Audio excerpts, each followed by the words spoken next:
Good morning, and welcome to Redeemer Lutheran Church. I'm Pastor Gary Lodeholt. I'll bet you could make a movie out of Rahab's story. As we continue our look this week at women who play significant roles in the Bible, it's hard to overestimate the role of Rahab, who was a prostitute. Right there is something a little shocking. In the middle of all these holy people of God, there is a significant woman who was a prostitute. It's not what you'd expect. But then, God doesn't often do what we expect. Rahab wasn't one of the Hebrew people, and instead she was a Canaanite living in Jericho as the Hebrews finished their wandering in the wilderness and were ready to enter the Promised Land. Actually, the way in went right by Jericho, so as God's people camped on the other side of the Jordan River, they sent some spies into Jericho to check out the city's defenses and the mood of the people.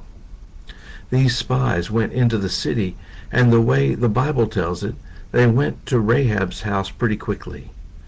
Perhaps they thought that all the strangers coming and going from a harlot's house would make it a good place for their secret mission.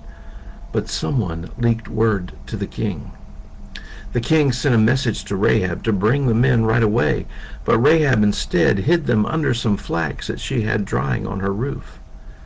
Then she told the king, "These men came to me, yes, but when it was time for the city gate to close at night, they left, and I don't know where they went."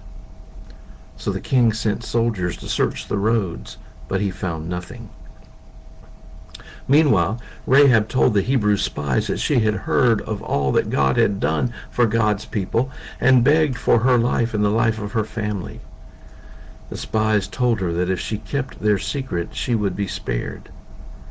Since Rahab's house was on the outer city wall, she let the spies down by a rope, and they escaped back to their people. To mark where Rahab and her family would be staying, Rahab hung a red rope out of her window.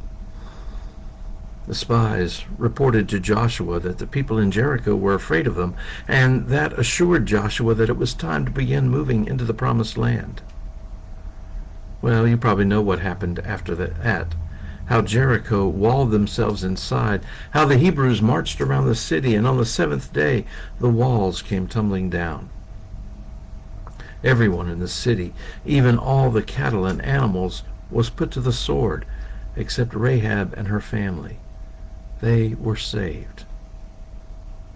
Now for a bit more about this story, and in fact this is the part that might be the most significant. Rahab was given in marriage to a Hebrew man, and many scholars find evidence that she was the mother of Boaz, who married Ruth.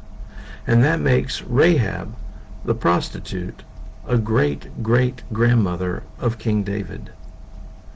And what that means is that the greatest king in Israel's history, the man after God's own heart, as the Bible describes him, has a prostitute in his lineage. What a scandal. Let me push it further.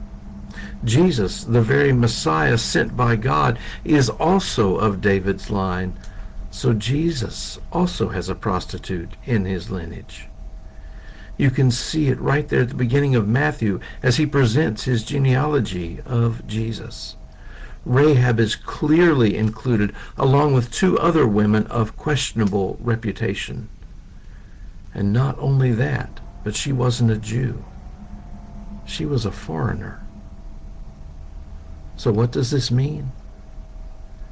Actually, it's pretty important to know that all people are part of what God is doing among us. And secondly, it's pretty important to know that God is not limited to working through pious and holy people and can work through anyone, no matter what. All are included in God's plan of salvation. And that's pretty important for us non-holy, scandal-plagued, questionable reputation people like us.